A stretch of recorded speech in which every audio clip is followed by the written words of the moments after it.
Hello, dear viewers, and welcome to a new episode of Business Insider. A recent study published by the Egyptian Center for Thought and Studies shed light on the state's efforts to open the door to investment in green hydrogen with regard to energy sources.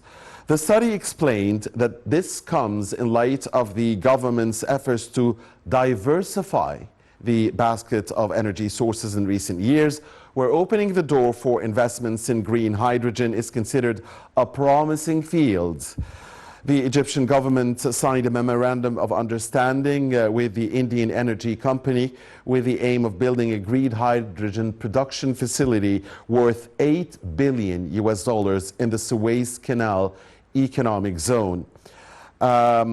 Prime Minister Dr. Madbouli has said that His Excellency President Sisi has issued directives to maximize the use of renewable energy through green hydrogen projects in light of the growing global interest in these projects as a promising source of energy in the near future.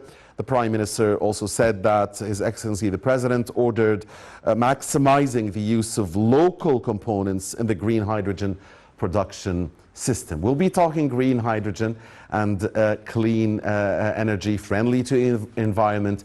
Remember that Egypt will be hosting COP27, hosting the world here in November in the City of Peace, the city of Sharm el-Sheikh, that beautiful Red Sea resort.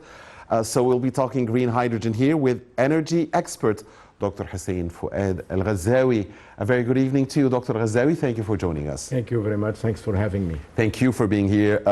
Dr. Ghazzawy, dear viewers, let's watch this report on green hydrogen, which is on the rise here in Egypt, and the great prospects, and come back to continue our discussion. Please stay with us.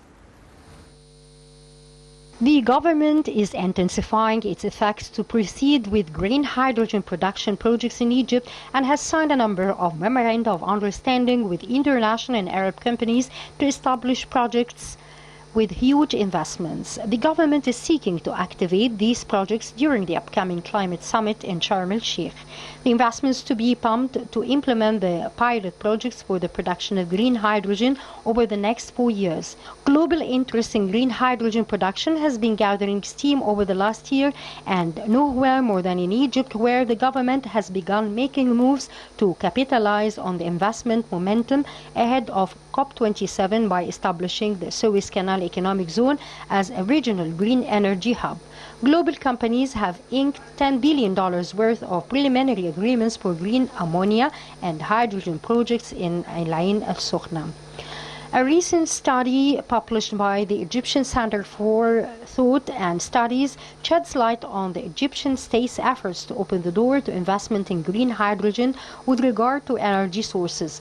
The study explains that this comes in light of the government's efforts to diversify the basket of energy sources in recent years, where opening the door for investments in green hydrogen is considered a promising field in the event of overcoming various challenges. The state plans to produce 20,000 tons of green hydrogen and 100,000 tons of green ammonia by the year 2025. It aims to serve different sectors that can be adapted to the energy source developed, such as the transportation sector, as the government stated after signing a memorandum of understanding in this field, that the ultimate goal is to produce 220,000 tons of green hydrogen and 1.1 billion tons of green ammonia.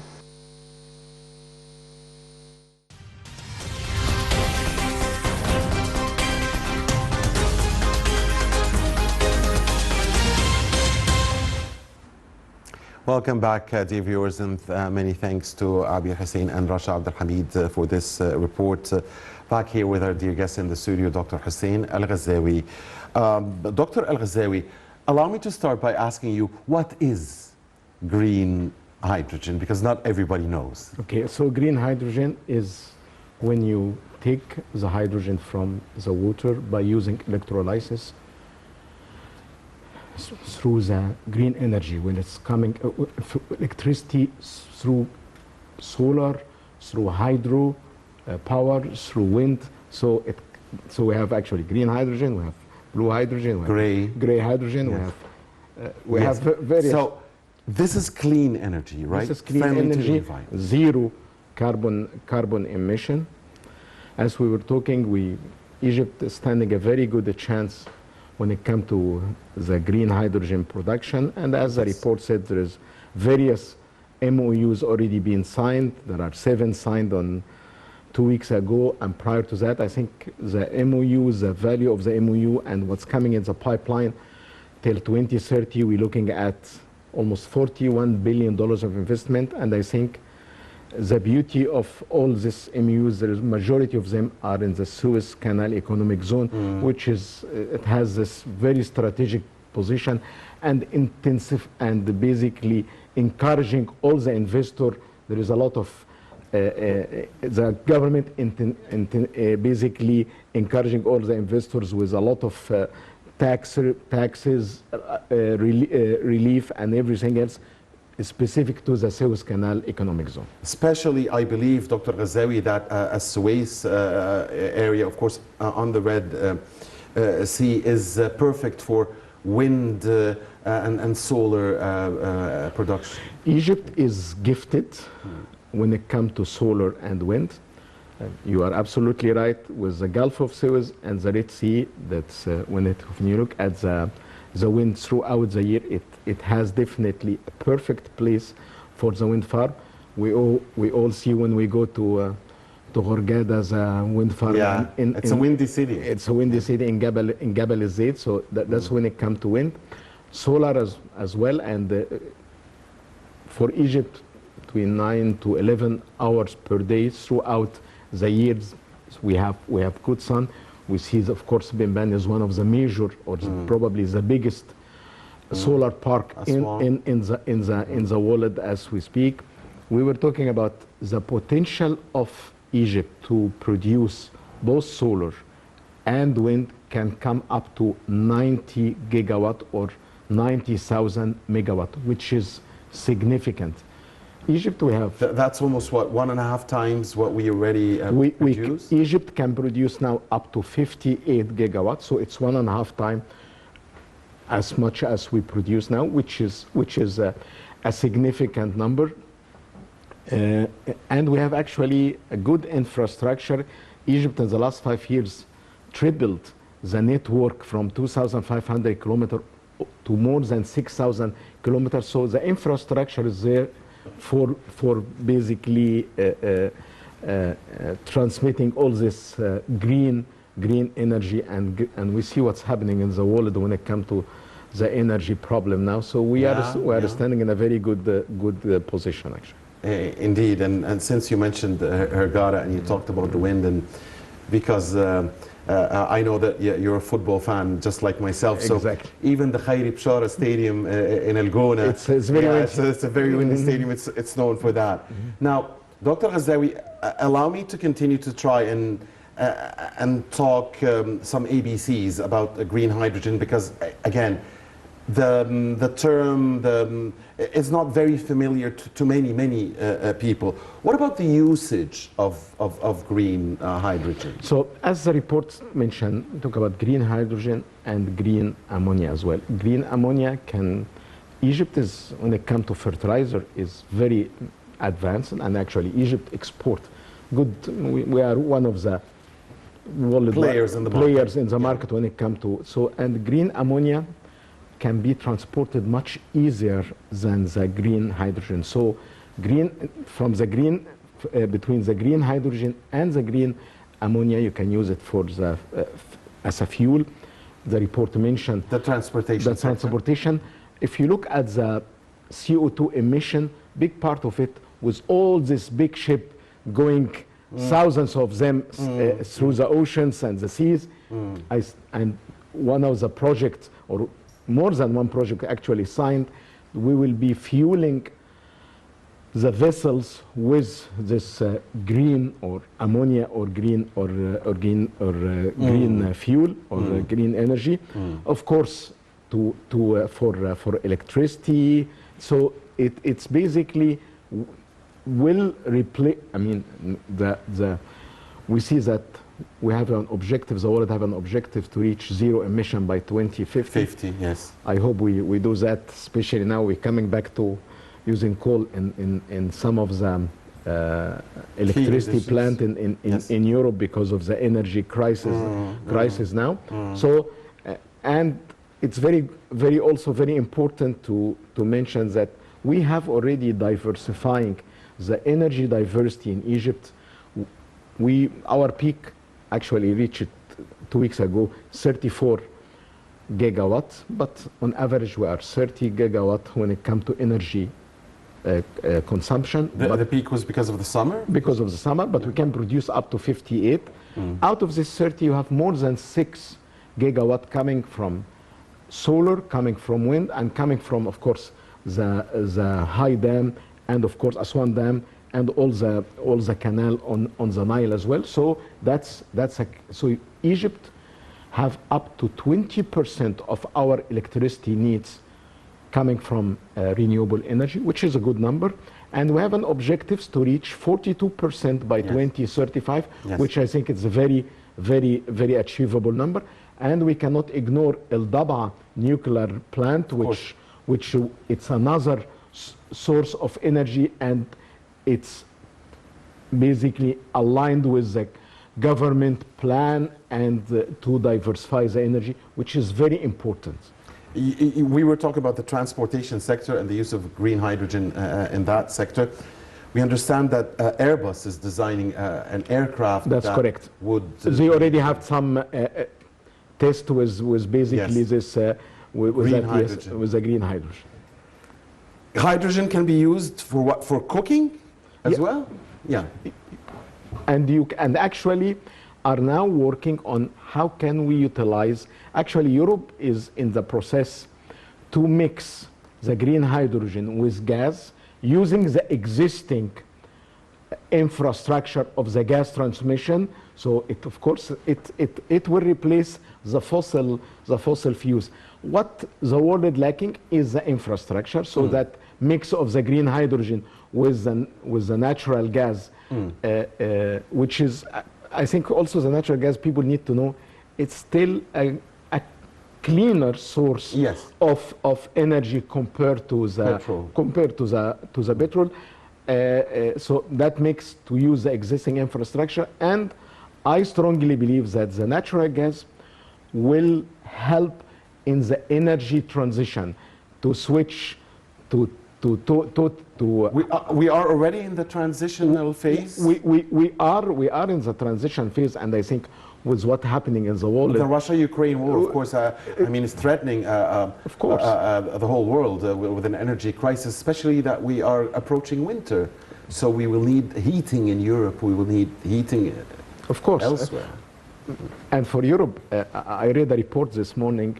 In 2023, for Europe, 15% of the GDP for Europe will be spent on energy. That's significant.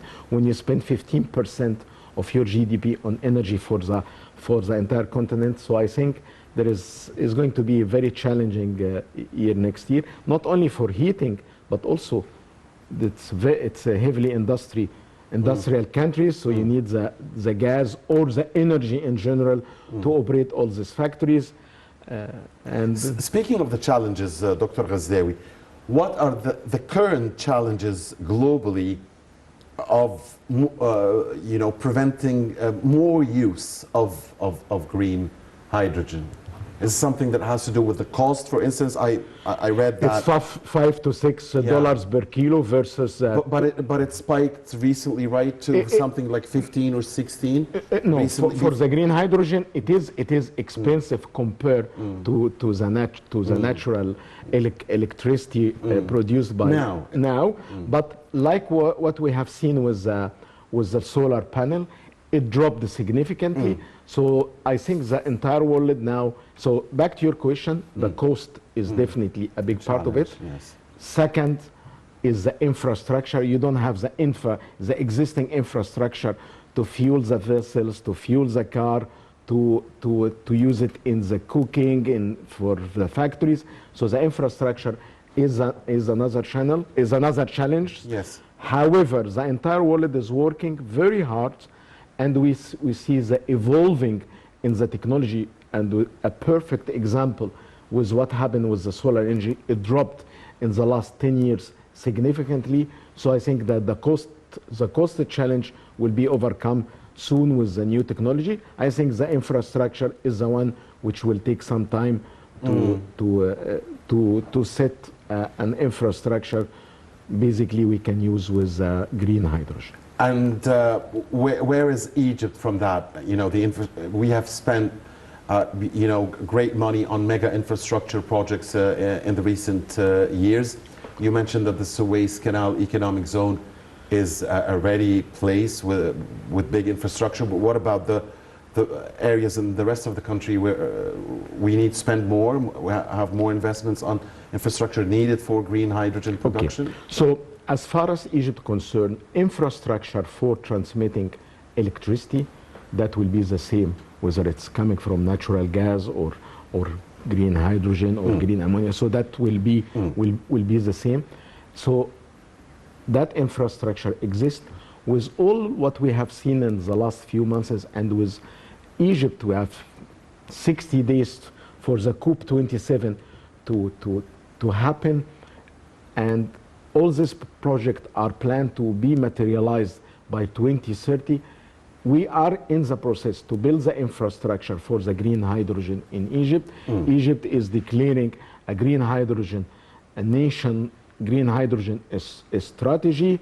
The COP27 present an excellent opportunity for Egypt, and I think the time of the COP27 with the challenging facing the entire world, whether it's energy challenging, politically challenging, it's very, very interesting, and I think that challenge will give the conference a lot of importance, and I think Egypt is aiming from the conference to move just from just talking to sit and in implementing real action. So, especially that Egypt is also talking on behalf of Africa, exactly, of African nations. Exactly. You know, in June, Dr. Ghazzawy, a virtual speech during the Aswan Forum for Sustainable Peace and Development, UN Secretary General Antonio Guterres said that despite Africa's enormous renewable energy potential, just 2% of renewable energy investments have gone to Africa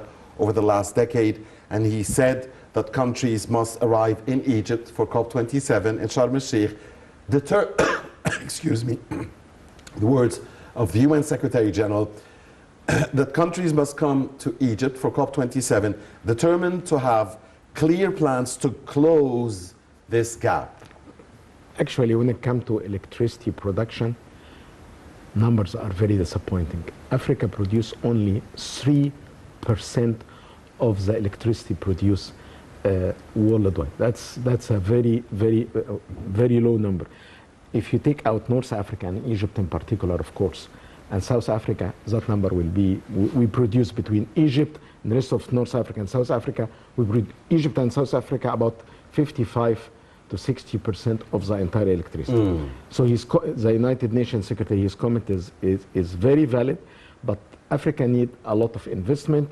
We heard a few weeks ago, Japan is investing $3 billion. Europe is investing in the infrastructure and start to produce all this renewable energy. His Excellency, the President, last week gave a very clear direction about accelerating the plan of transmitting the electricity from Egypt to Crete to Greece. So Egyptian electricity will be exported to the Europe mainland. We currently export to Sudan, to Libya, to Jordan, and October of last year we signed with Saudi to connect with Saudi and the grid with the GCC, and from that to Iraq, and also from Jordan to Iraq. Yes. So now, I mean, 4 years or 5 years ago, we had a gap in gap between our consumption and our production. Now we are in a position with a very diversified source of energy to export gas and be prepared for the green hydrogen era, if we can call it that. Great. Now, the chairman of the Energy Committee of the Federation of Industries, Mohammed Saad al-Din, said that Egypt began to adopt what he called a green economy and energy, green economy and green energy 7 years ago. Okay, we talked green hydrogen. Let's take it broadly, in a broader way. What is green economy? Green economy is basically investing in all this renewable energy and all this environmental friendly project. And actually Egypt, I believe last year, was the first country in the Middle East to produce an energy bond. So actually Egypt had energy bond where people invested to have this project. There is if you look at what the government in May were talking about, having more active role of the private sector in the Egyptian economy.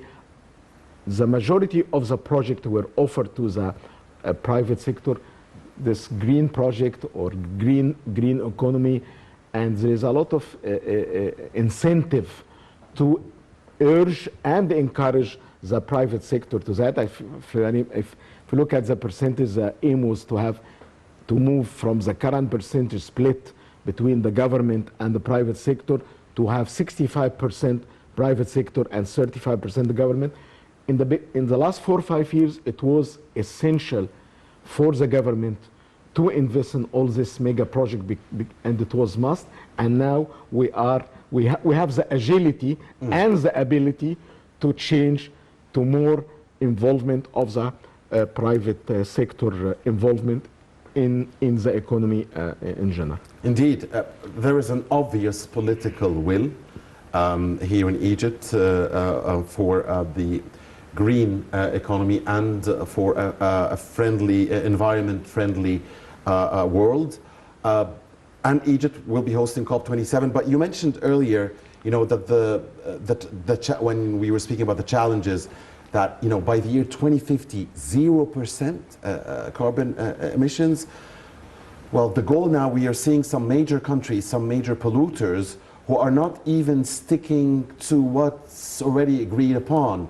So Egypt's vision, and speaking on behalf of Africa, we've heard it from top officials more than once, that mitigation first. First of all, just keep it there, instead of setting higher goals, and just at least execute and implement what we've already agreed upon before going further. So talk to us about the political will globally, if you will. There is a political will here in Cairo, but what about?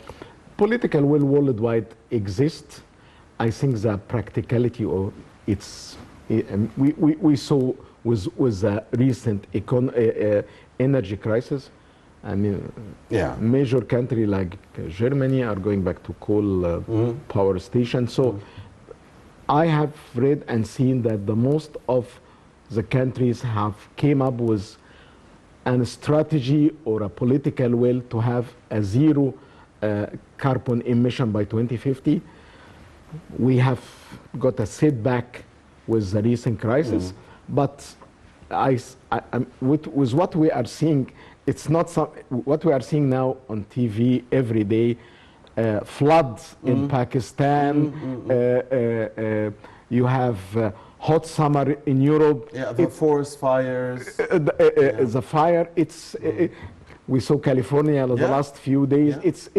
So it's real. It's happening. It's a threat. So it's an existing threat. It's an existing threat. It's not something we it's not something we fear. I mean, it's already here.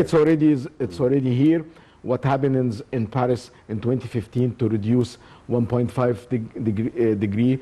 I think there is a lot of challenging facing the world, and it has to come to the policy makers, the government, people. We have to make the effort to change, because otherwise this planet will not accommodate us. Yes, indeed. Now, we mentioned here in the program, Dr. Ghazzawy, the MOUs that Egypt has signed recently. We have international consortiums that included the British Globalec, Saudi Al Fanar, the Emirati Al Khazar, and K&K, and the American Egyptian MEP, along with the signing with India, and with British Actis. So a lot of players are involved. And the here. previous MOUs, you had a Norwegian company, you had Italian company, French companies. The diversity of the people or the nation are interested in basically investing and having this mega green hydrogen project in Egypt. It is definitely significant. When it comes to energy, Egypt demonstrated that we are the energy hub in North Africa and East Mediterranean with gas, with electricity, and I see no reason that Egypt will be the energy hub for the green hydrogen energy hub for the North Africa and East Mediterranean. Areas in Egypt, geographically speaking, Dr. Ghazzawy, where the production of green hydrogen could be at its best, other than Suez or Aswan, where else? We're a big country, 1 million square kilometers. The Eastern Desert, Western Desert, when it comes to the solar, it's a perfect place. North Coast as well, that's all solar. Where Adaba is. Adaba, that will be nuclear. We spoke about wind in Gulf of Suez and the whole coast of the Red Sea. So we don't lack space when it comes to wind and solar energy projects. Perfect. Now, the Egypt-India agreement, a very recent one, that was a very important one. And it comes in a new step, followed by several steps that Egypt has taken to diversify the basket of renewable energy sources. Talk to us about that specific agreement, Dr. Ghazzawy, if you will. A huge investment there. Talk about $8 billion of investment. Investment has came a long way when it comes to renewable energy.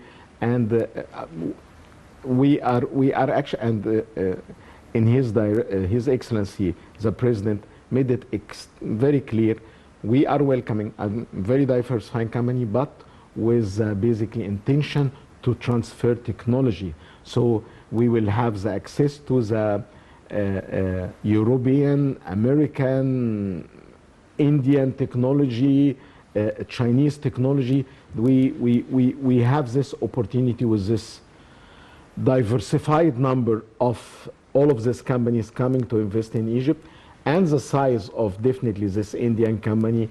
It also gives the trust the investors in India and in other, the Saudi companies, the Emirati company, British, Norwegian, American, for the investment environment in Egypt. So it's all will create definitely more jobs for Egyptian. And we have the talented people, we have the university, we have basically the infrastructure to receive this technology and even develop it. So we will hope that very soon we will be looking at Egyptian green hydrogen technology, and we should not be far from that. We have all the ingredients. Great to hear. I mean, the goal is to have our own technology. Of course. When it comes to the solar panel, nothing stops us. Most of the solar panels in the world produced in one place in China, but we have the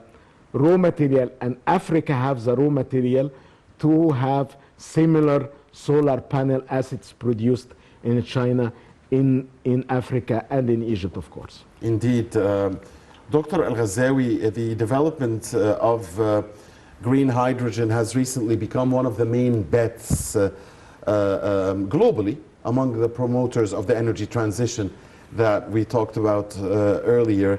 So talk to us about this transitional phase that we are in. We want to go from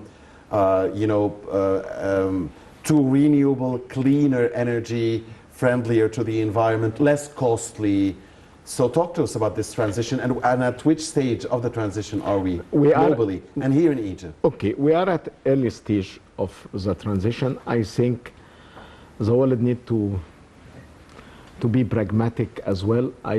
It's not going to be as... it's not going to be smooth. It's not going to be smooth or as fast as we expect. when you stop in the last 5-10 years, reduce significantly the investment in fossil fuels for oil and gas, it went drastically down. And now, for example, if I take the LNG, liquefied natural gas, the investment in 2020 reached only $2 billion. It's going to be in 2023, 24, and actually 2025 will jump to $40 billion because of what? Because the world realized, of course, coupled with what happened between Russia and Ukraine, that you need more of LNG capacity. So I just use the LNG as an example, so that transition will take more time than we expect.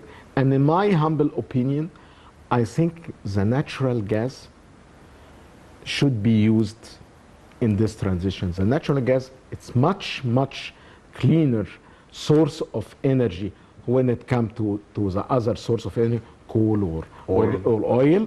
And I think the European community is accommodating now that the natural gas will be used for the... this would be good news for Egypt, wouldn't it? Of course.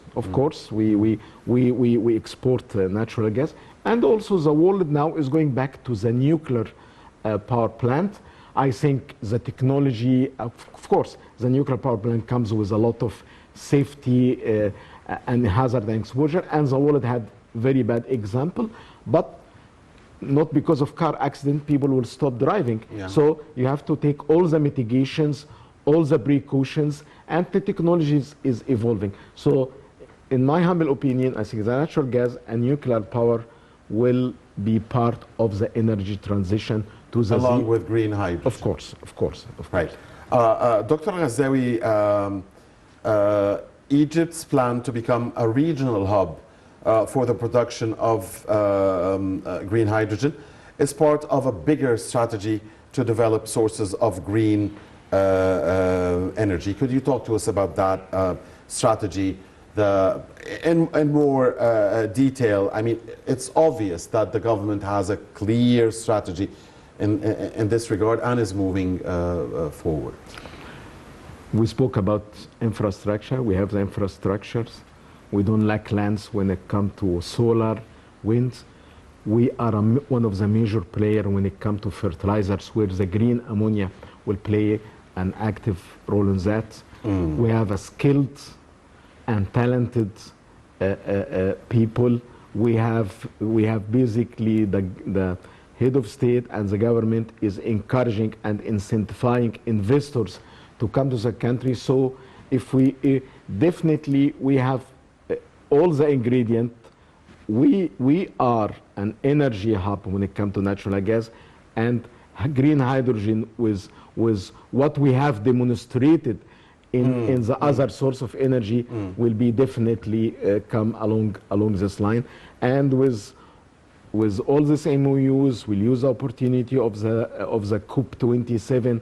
It cannot be more perfect time for Egypt. Yes, there is a lot of challenges. Economy worldwide is going through a difficult situation. We expect probably recession in a lot of countries. But I think in Egypt we have a good opportunity. And go back to your question, we are qualified and ready to be the green hydrogen hub for the North Africa and East Mediterranean. Wonderful, and certainly COP27 would give a great platform for that, and also other very important issues to Egypt, Africa, and the whole world. Finally, Dr. El-Ghazzawy, allow me to ask you about something, green hydrogen globally. According to Forbes, by next year, investment in green hydrogen production is expected to surpass $1 billion a year. And it says, that's Goldman Sachs. Goldman Sachs says that... $1 billion? Yes. Okay. And Goldman Sachs says that hydrogen could supply 25% of the world's energy by 2050. 25% of the world's energy by 2050, becoming a $10 trillion US dollar market. How do you see those forecasts? Okay, I think it's doable. I think we will not reach the zero carbon emission without achieving that. And no, I think it is possible. Otherwise, will not achieve. So it is possible, and I think the entire world is moving towards that. All right, perfect. On that note, on behalf of you, dear viewers, we thank very much our distinguished guest here in the studio, Dr. Hussein Fuad Al-Ghazzawy, energy expert. Great to have you with us, sir. Thank you very much. Thank you, dear viewers, for watching Business Insider. Next week, same time, a new episode of the program. This is Muhammad Abdurrahim, and this is goodbye.